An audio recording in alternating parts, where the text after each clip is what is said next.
Sa pasimula, nilikha ng Diyos ang langit at ang lupa.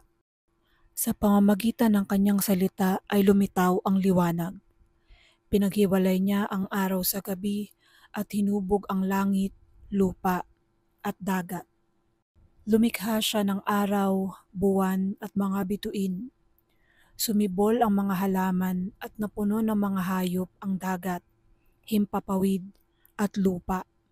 Sa wakas, nilalang ng Diyos ang lalaki at babae ayon sa kanyang wangis, sina Adan at Eva, at pinagpala silang pamahalaan ang buong nilikha. Ngunit sinuway ni na Adan at Eva ang Diyos nang kainin nila ang ipinagbabawal na bunga.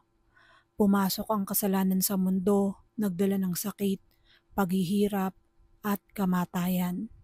Nagkaroon ng mga anak sina Adan at Eva, sina Cain at Abel.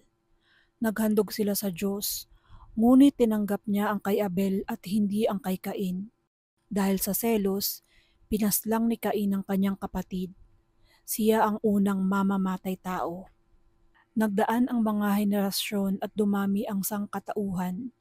Isa sa kanila si Enoch na lumakad kasama ng Diyos. At siya'y kinuha ng Diyos nang hindi nakaranas ng kamatayan. Nagpatuloy ang angkan ni Adan hanggang kay Noah na magiging pag-asa para sa isang bagong simula. Dito nagsisimula ang kwento ng pagtubos.